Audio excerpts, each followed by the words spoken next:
Matt Miguez has plenty on his mind, and he's ready to share it with the world. It's time to hear the Miguez Mindset.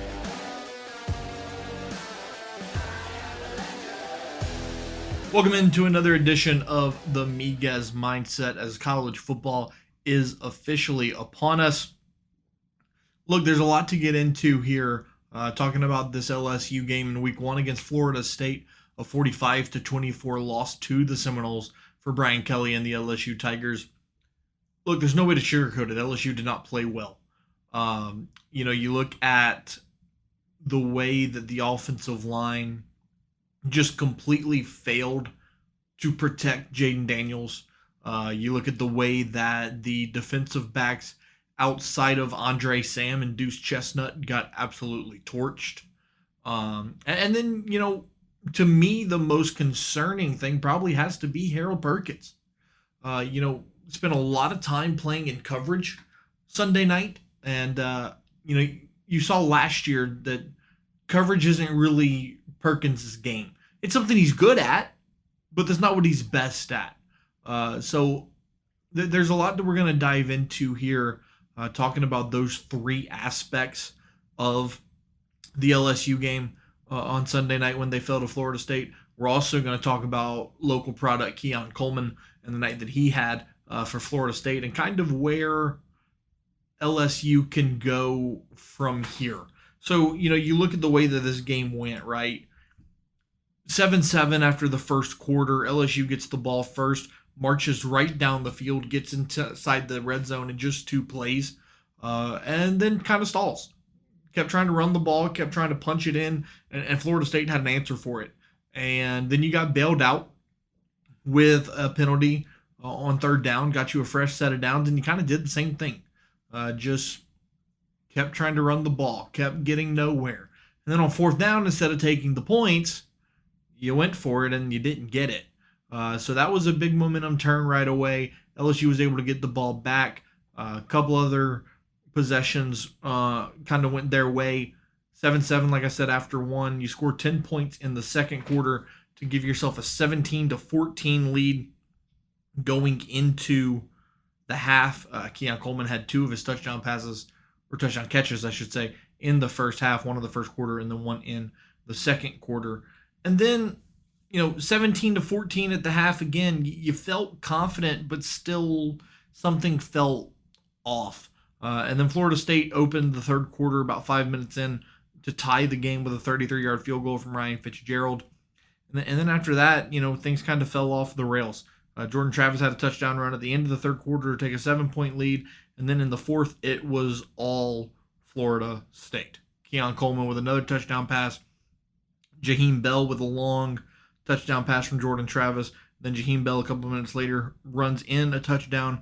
LSU did answer in the closing minutes with a 75-yard bomb from Jaden Daniels to Brian Thomas Jr. By then, it was just too little too late. So 45-24 was the final score in that one. You look at the box score and how things kind of shook out. Jordan Travis was phenomenal. 23 of 31 for 342 yards, 4 touchdowns and an interception. Jaden Daniels on the other side, 22 of 37, 347 yards, a touchdown and an interception. And then Jaden Daniels was also the leading rusher with 64 yards on 15 carries. But you look, I brought up the offensive line. The thing that is glaring to me in this game is the fact that Florida State was able to get to Jaden Daniels effortlessly. I mean, you look at the numbers. I want to say Florida State had 4 sacks on the night, and LSU had 0. For the second straight year in playing Florida State, you had 0 sacks on the game. So look, there's going to be some questions to answer about the offensive line for LSU. Will Campbell, supposedly the best offensive lineman, and look, I've said that before myself, he had 4 pressures alone. He gave up 4 pressures by himself. So that's not a great start to the season. The offensive line is just going to have to be better.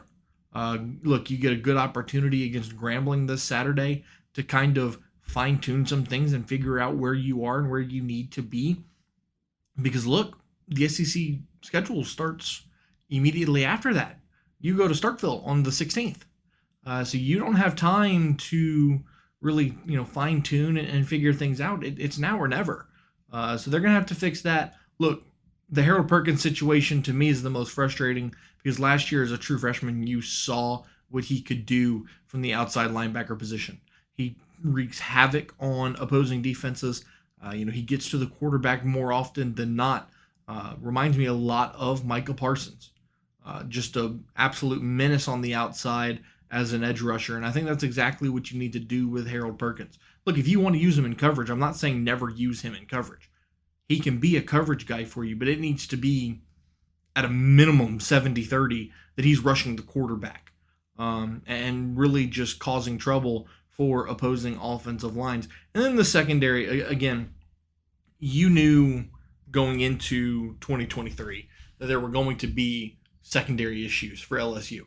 That's not a far-fetched conclusion, but you really saw just how desperate they're going to be at the defensive back spot.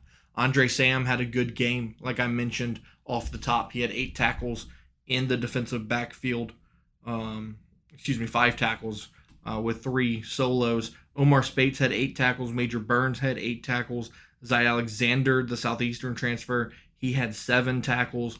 So look, you had guys that put up decent numbers, but you were getting burned. Keon Coleman, 9 catches, 122 yards, 3 touchdowns. Johnny Wilson, 7 catches for 104 yards. You gave up 200-plus yard receiving nights. So you just have to be better in the sense of covering the opposing team's receivers, making better decisions defensively. And again, Matt Housen really needs to put Harold Perkins back on the outside in order to put pressure on opposing quarterbacks like we discussed. Looking around the rest of the area, McNeese struggled mightily, falling to Tarleton State the other night. Louisiana did pick up a win over Northwestern State, 38-13 over at Cajun Field.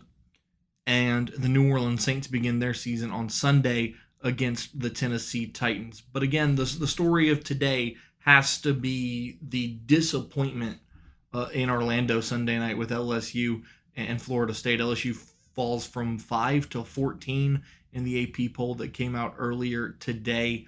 Really interested to see how quickly they regroup. Brian Kelly said post-game that they're just not the football team that they maybe thought that they were. And that falls on, he said that falls on both the coaching staff as well as the players. And they have to figure out what type of football team they want to be and how they get there. So very interested to see again how they kind of regroup after this 21-point loss. Haven't won a season opener since Joe Burrow in 2019. And this was also the most points a team had given up in a season opener, tied for the most since the AP poll began back in 1936. So again, LSU plays Grambling at Tiger Stadium Saturday night at 6:30, pregame at 4:30, and you can catch it right here on ESPN 103.7 Lafayette and 104.1 Lake Charles. Make sure you subscribe to our YouTube channel at ESPN Southwest Louisiana, as well as follow us on all social medias at ESPN_SWLA. We'll be back later this week previewing those 3 games for our local teams, as well as giving you an update on the Houston Astros and where they stand as they head for a push for the playoffs right here on the Miguez Mindset here on ESPN 103.7 Lafayette and 104.1 Lake Charles.